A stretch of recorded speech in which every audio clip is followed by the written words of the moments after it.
So hello everyone, welcome to my channel the gossips भी। आज हम करेंगे कुछ छोटी मोटी गॉसिप्स। सेसन के पॉप इंडस्ट्री का सबसे वर्स्ट पार्ट में से एक है। ये लोग कॉन्स्टेंटली फोन कॉल्स करते हैं, आइडल्स का पीछा करते हैं और अपनी अनफुलफिल्ड पैशन की वजह से उनकी प्राइवेसी को एक्सट्रीम लेवल तक इन्वेट करते हैं। सिर्फ प्राइवेसी तोड़ना ही नहीं, बल्कि कभी कभी ये आइडल्स की लाइफ के लिए जेन्युइन थ्रेट भी बन जाते हैं। सेशन का प्रॉब्लम इंडस्ट्री में नया नहीं है, इस जनरेशन से चलता आ रहा है। आज हम एक ऐसे ही केस के बारे में बात करेंगे जो इवोन के साथ हुआ था। शायद आपको नाम याद ना हो, लेकिन इवोन एक बहुत ही पॉपुलर सिंगर और एक्ट्रेस थी 90s के टाइम पर। एक एपिसोड ऑफ जिसम मिस डिड यू इट मी में इवोन ने शेयर किया कि एक बार एक मेल फैन ने उन्हें किडनैप कर लिया था। उन्होंने बताया कि 90s में एक दिन उनकी शूटिंग ऑलमोस्ट खत्म होने वाली थी। सिर्फ 10-20 मिनट बचे थे। बाहर बहुत ठंड थी, तो उनके मैनेजर ने पहले ही कार हीटअप करने के लिए छोड़ दिया और इवोन सेट पर अकेली रह गई। जब उनका शूट फिनिश हुआ तो वो एक लंबी स्टेयरकेस से नीचे अपनी कार की तरफ जा रही थी, लेकिन अचानक उनको बेहोशी छा गई। जब उनकी आंख खुली तो एक अननोन रूम में थी। ऑब्वियस था कि वो डर गई थी, लेकिन इबोन ने सुना कि बाहर कोई कह रहा था, तुम इससे यहाँ क्यों लाए और इतनी दिक्कत क्रिएट क्यों की। तब उनको रियलाइज हुआ शायद उनका किडनैपर उन्हें हार्म नहीं करना चाहता।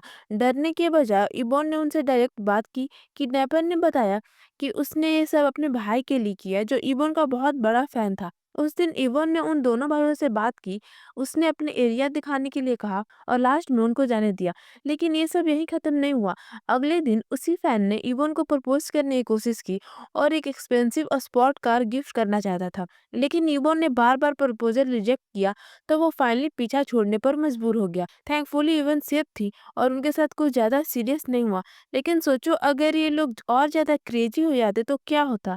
ये एक इंसेंस सिचुएशन थी।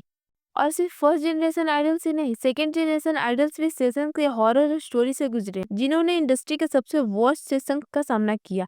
यह सिर्फ उनकी प्राइवेसी तक लिमिटेड नहीं था, इनके सेशंस उनकी फैमिली और फ्रेंड्स तक पहुंच गए और उनकी जान को भी कई बार खतरे में डाल दिया। और स्टॉकिंग सालों तक चल रही थी और हर बार फैंस और ज्यादा अनहाइंस्ड होते गए। अगर हम सब कुछ बताने लगे तो एक अलग वीडियो बनानी पड़ेगी, तो चलिए सिर्फ कुछ इंसिडेंट्स डिस्कस करते हैं। कुछ साल पहले जून एक शौना में रिलैक्स कर रही थी। अनफॉर्चुनेटली एक सेशंस ने उनका पीछा किया, जैसे वो हमेशा करते थे, और जब वो सो रहे थे तो उनकी फोटोज ली। ये फोटोज बाद में ऑनलाइन पोस्ट कर दी गई और सेशंस ने ये तक क्लेम किया कि उसने जून को सोते हुए किस किया, क्योंकि जून ने कंटेंट नहीं दिया था। और अगर ये सच होता तो ये एक बड़ी वायोलेशन होती। नंबर के पीछे 150 टैक्सी लगी होती थी।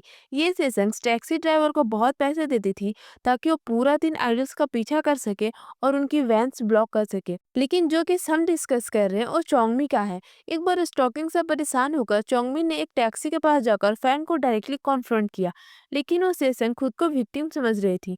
तो जैसे ही चोंगमी उससे बात कर रहे थे, उसने विंडो रोल अप कर दिया और चोंगमी के फिंगर्स उसमें फंस गए। उसकी उंगलियों में उतनी चोट आ गई थी कि वो ब्लीड होने लगी। एक और इंसिडेंट में चोंगमी ने एक सेशन को फिजिकली टैक्सी से बाहर घसीट दिया। इस एक्शन को लेकर मिक्स्ड रिएक्शन आए। कुछ लोगों ने कहा कि यह गलत था, लेकिन बहुत लोगों ने बोला कि सेशन के साथ ऐसा ही होना चाहिए, क्योंकि सालों से ये लोग उनका हरासमेंट कर रहे हैं। टोंगमी ने तो इतना तक कहा कि उन्हें टैक्सी और स्कूल यूनिफॉर्म से डर लगने लगा, क्योंकि इन्हीं चीजों से सेशन की याद आती है। लेकिन सबसे शॉकिंग इंसिडेंट्स जून के साथ हुआ, जब उन्होंने पुलिस को कॉल किया ताकि एक सेशंस को उनके अपार्टमेंट में घुसने से रोका जाए, तो पुलिस ने सिर्फ ये कह दिया, वो तो बस एक फैन है। मतलब इतना सब कुछ होने के बाद भी उनसे कहा गया कि वो बस उनको इग्नोर करे और जाने दे। ट्रूली चिलिंग, एक्सो के सेशन फैन आज भी काफी एक्सट्रीम होते हैं। आज भी मेंबर्स को ऑब्सेसिव फैंस के कॉल आते हैं, और जब वो लाइव स्ट्रीम कर रहे होते हैं और सेशंस उनका अपार्टमेंट तक पीछा करते हैं। लेकिन बिलीव करो, जब हम कहते हैं कि ये पहले और भी ज्यादा डेंजरस था। एक बार एक सेशन फैन एक्सो के डोम में घुस गया और मेंबर्स के पर्सनल बिलोंगिंग्स चुरा लिए। फिर उसने डीईओ के ब्रीफ्स को $95 मिलियन में ऑनलाइन सेल करने की कोशिश की और साथ ही उनके बाल और सॉक्स भी बेचने लगा। कुछ सेशंस लड़कों की तरह ड्रेसअप करके और अपने सर सेव करके मेंस बाथरूम में घुस गए, सिर्फ एक्सो के मेंबर को स्टॉक करने के लिए। और कुछ लोग उनके होटल्स, फ्लाइट्स और इवन वैकेशन तक उनका पीछा करते रहे। सबसे नोटेरियस सेशंस में से एक रियोन है, जो सुहो की ऑब्सेस्ड फैन है। ये एक जापानीज सेशन फैन है जो सिर्फ 16 साल की उम्र में सुहो का पीछा करने लगी थी। उसने प्लास्टिक सर्जरी तक करवा ली ताकि वो सुहो के आइडल टाइप जैसी दिखे। रियोन सुहो को एक्सपेंसिव गिफ्ट भेजती थी और हर जगह उनका पीछा करती थी। उसने सुहो को बहुत इनएप्रोप्रिएट और डिस्टर्बिंग रिक्वेस्ट भेजी, जिससे सुहो काफी अनकंफर्टेबल फील करते थे। एक बार उसने एक साइन होल्ड किया जिस पर लिखा था मी सूहो, और जब सूहो ने ये सब देखा तो उनका डिस्कस्ड रिएक्शन क्लियर था। हर बार फैन इवेंट में वो सूहो के आसपास होती थी और उसका पीछा नहीं छोड़ती थी। ऐसा कहा जाता है कि उसने सूहो का ऑब्सेशन छोड़ दिया और अब वो एनसीटी के किसी मेंबर के सेशन बन चुकी है, लेकिन ये कंफर्म नहीं हुआ। लेकिन सेशन के बीच सबसे डेंजरस फैन जो आज तक फेमस है, वो ट्वाइस के नियोन का ऑब्सेस्ड फैन जॉस है। जॉस एक जर्मन सेशन फैंस है जो नियोन के पीछे पड़ा है। वो एक यूट्यूब चैनल जॉस 1994 चलाता है जिसमें वो अपनी इंटरेक्शन की स्टोरीज शेयर करता है। जॉस 2019 से नियोन का स्टॉकर है। दिसंबर 2019 में वो एक दिसंबर 2019 में वो उनके प्यार का इजहार करने ट्वाइस के फ्लाइट में चढ़ गया। और सबसे डिस्टर्बिंग बात यह है कि जॉस सच में ये मानता है कि नियोन और उनका रिलेशनशिप ऑलरेडी एग्जिस्ट करता है, या फ्यूचर में वो शादी करके एक फैमिली बनाएंगे। जॉस कहता है कि उनका इंटेंशन अच्छा है, लेकिन जो कुछ भी वो कर रहा है वो क्लियरली एक डेंजरस ऑब्सेशन है। जॉस का ऑब्सेशन सिर्फ नियोन को स्टॉक करने तक लिमिटेड नहीं रहा। उसने नायोन से डायरेक्टली कांटेक्ट करने की कोशिश की और बोला कि ट्वाइस के मैनेजर ने उससे पहले कॉन्फ्रंट किया था। जॉस बार बार ये रिपीट करता है कि वो नियोन से सच में प्यार करता है और उसके साथ डेट करना चाहता है, लेकिन उसका मानना है कि जेवापी एंटरटेनमेंट उसके अगेंस्ट प्लानिंग कर रहा है क्योंकि वो एक फॉरेनर है। ये डिल्यूजन ऑलरेडी डिस्टर्बिंग थे, लेकिन बात तब और बुरी हो गई जब जॉस ने नियोन से कहा कि वो डायरेक्टली उससे बात करे, क्योंकि उसके आसपास के लोग इंक्लूडिंग जेवापी एंटरटेनमेंट और ट्वाइस के मेंबर उसे उसके खिलाफ भड़का रहे हैं। इसी वजह से उसने पास्ट में ट्वाइस के मेंबर को फिजिकली हार्म करने की धमकी तक दे दी थी। सबसे शॉकिंग बात तब हुई जब जॉस ने धायुन का पर्सनल नंबर ऑनलाइन लीक कर दिया, सिर्फ इसलिए क्योंकि धायुन ने उससे कांटेक्ट किया और उससे नायोन का नंबर चाहिए था। और यही नहीं, उसने ये तक थ्रेटन किया कि अगर नायोन ने उसके पीछे किसी और को डेट किया तो वो उसे जान से मार देगा। 2021 में जॉस एलिजिडली नायोन के साथ एक ही फ्लाइट में था और बार बार उससे कांटेक्ट करने की कोशिश कर रहा था। ये थ्रेट्स इतने सीरियस हो गए कि फैंस में नायोन की सेफ्टी को लेकर कंसर्न्ड हो गए और जेवापी एंटरटेनमेंट ने उसके प्रोटेक्शन के लिए प्रिकॉशन लिए। एक्चुअली 2020 में नायोन ने जॉस के अगेंस्ट रिस्ट्रेनिंग ऑर्डर्स फाइल की, लेकिन उसके बावजूद जॉस आज तक फ्री घूम रहा है। जस्टिस सिस्टम इतना वीक प्रूफ हुआ कि जॉस वापस कोरिया गया और ओपनली अपने प्लान शेयर किए कि वो वहां शिफ्ट होने का सोच रहा है, ताकि उसके पास नयन से बात करने का एक और मौका हो। सच में ये आदमी जेल में होना चाहिए। लेकिन सिर्फ ट्वाइस या एक्सो ही नहीं, एसएम एंटरटेनमेंट के बाकी आर्टिस्ट भी सेशन का टारगेट पर है। एनसीटी के मेंबर काफी बड़े स्टॉकर फेस कर चुके हैं और उनका केस और भी ज्यादा क्रेजी है।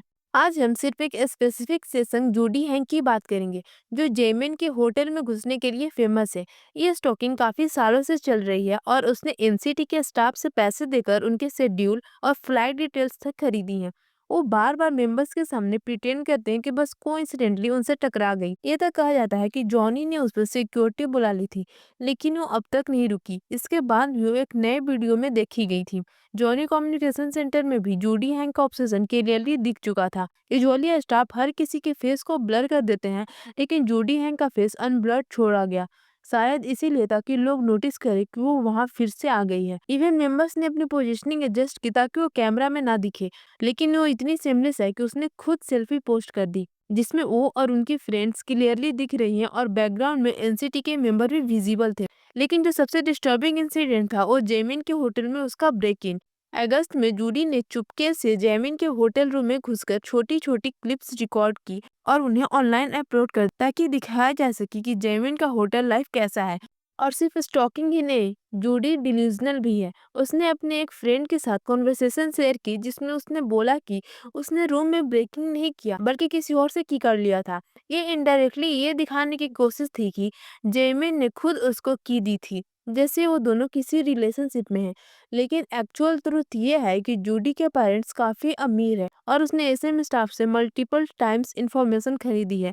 वो ये प्रूफ करने की कोशिश करती है कि वो एनसीटी मेंबर की क्लोज फ्रेंड है और इवन जेमिन की गर्लफ्रेंड भी है।